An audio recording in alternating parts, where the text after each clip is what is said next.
सुखमास्ते सुखम शेते सुखमायाति याति च सुखम वक्ति सुखम भुंक्ते व्यवहारे अपि शांतधिः। नमस्कार मित्रों, ये जो श्लोक है ये अष्टावक्र गीता के 18वें अध्याय का 59वां श्लोक है, जिसे हम आज गहराई से समझेंगे। तो आइए सबसे पहले इसके अर्थ को समझते हैं। तो जो श्लोक है वो कहता है, सुखमास्ते सुखम शेते, अर्थात सुख में रहता है, सुख में सोता है। सुखम आयाति याति च, अर्थात सुख में आता है और जाता है। सुखम वक्ति सुखम भुंक्ते, अर्थात सुख बोलता है, सुख भोगता है। व्यवहारे अपि शांतधिः, अर्थात व्यवहार में भी शांत होता है, धीर। तो यहाँ पे अष्टावक्र जनक महाराज से कहते हैं कि जो धीर मनुष्य होता है वह सुख में रहता है, सुख में सोता है, सुख में आता है, सुख में जाता है, सुख बोलता है और सुख भोगता है।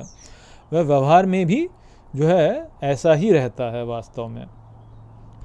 तो देखिए, अभी बृहदारण्यक उपनिषद में ही जो है आत्मा के स्वरूप में हमने चर्चा की थी ना, और वहाँ पे हमने क्या बोला था कि सब कुछ मधु ही है, और यही चल रहा है बृहदारण्यक उपनिषद में, पूरे में यही चला है अभी पिछले 2-3 सप्ताहों में। तो सब कुछ मधु है। तो कहने का जो अर्थ है वो वहाँ पे यह ही है कि जो आत्मा का स्वरूप है वह सुख ही है, सुख स्वरूप ही है वास्तव में। जैसे मधु कैटभ की कथा थी ना, जो बताई गई थी, उसमें मैंने आपको यही समझाया ना कि मधु जो है उसके साथ में कैटभ आ जाता है, कैटभ और मधु आ जाता है, और वो दोनों जो है वो समता को नष्ट करने के लिए, ब्रह्मा जो है वो समता है तो ब्रह्मा को नष्ट करने के लिए आते हैं। परंतु ब्रह्मा का जो स्वयं स्वरूप है वह सुख स्वरूप ही है, वह मधु ही है वास्तव में।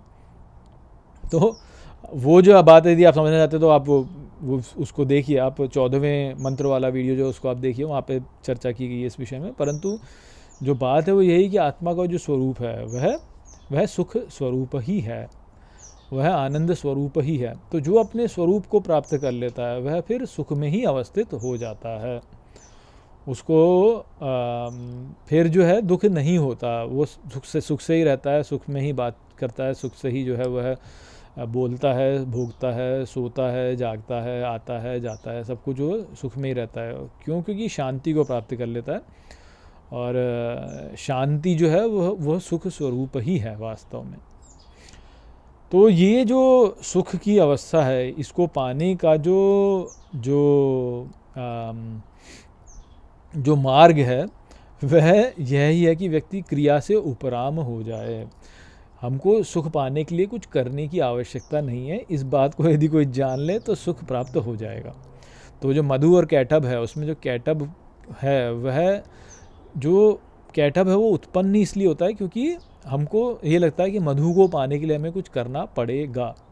मधु है, मधु को संचित करके रखता है ना कैटभ। कैटभ क्या है? मधुमक्खी। तो मधुमक्खी जो है वह जो फूल होते हैं उनमें से जो है उनका सार निकाल के वह मधु को बनाती है, और वो मधु को संचित करती है अपने लिए, मधु को संचित करती है। तो वो जब मधु को संचित करती है तो अब वो उसकी रक्षा करती है, और यदि आप उसका मधु ले लें तो क्या करती है? काटती है, वास्तव में काटती है। अब वो यदि काट ले तो क्या होगा? काटते ही उसकी मृत्यु हो जाती है। मधुमक्खी जो है जैसे ही काटेगी, उसका जो दंश है, उसके दंश से जो है उसकी मृत्यु हो जाती है तुरंत ही। तो अब उसने काटा तो सही, परंतु जो भी उसने मधु उत्पन्न किया, क्या उसने उसको भोगा? नहीं भोगा ना, उसने तो भोगा ही नहीं वास्तव में उसका। तो ये जो हम जीवन में सोचते हैं ना कि हम ये करके सुख पालेंगे, हम वो करके सुख पालेंगे, ये करके सुख पालेंगे, उससे कुछ होता आता है नहीं, कुछ प्राप्ति और प्राप्ति उससे होती नहीं है। परंतु सुख तो है ही वास्तव में, सुख तो है ही। तो कैटभ जो है यानी मधुमक्खी जो है वो क्रिया तो करती है परंतु सुख को भोग नहीं पाती है, सुख को भोग नहीं पाती। तो ठीक इसी प्रकार से हम ये सोचें कि हम करके सुख प्राप्त कर लेंगे, कुछ करेंगे तो सुख प्राप्त कर लेंगे, तो ऐसा नहीं होता है। सुख ऐसे प्राप्त नहीं होता है। सुख तो है ही सदा, सुख सदा है ही वास्तव में। और यदि हम सुख में ही अवस्थित हो जाएं, कुछ क्रिया से ही हम उपराम हो जाएं, तो सुख स्वतः उत्पन्न हो जाएगा। सुख स्वतः उत्पन्न हो जाएगा, परंतु वो क्रिया जो है उससे हम जो है उपराम नहीं हो पाते, तो इसलिए समस्या होती है वास्तव में। तो यदि हम उस मधुमक्खी का डंक हम सह लें तो सुख प्राप्त, मधु प्राप्त हो जाएगा। कैटभ तो मर जाएगा, मधुमक्खी ने जो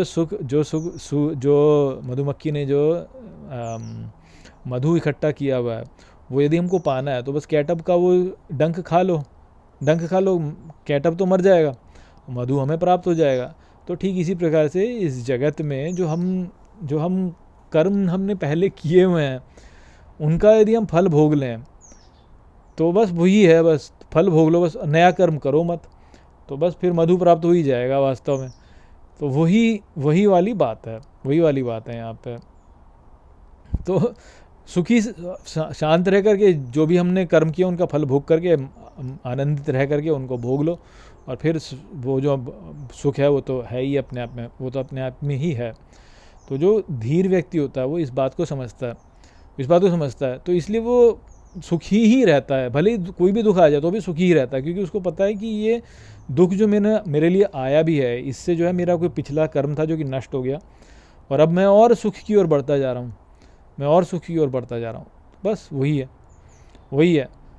तो वो संदेश था यहाँ पर इस श्लोक में। आशा करता हूँ कि ये श्लोक आपको ठीक प्रकार से समझ में आ गया होगा। चलिए इसी के साथ इस वीडियो को यहीं पे समाप्त करते हैं। नमस्ते।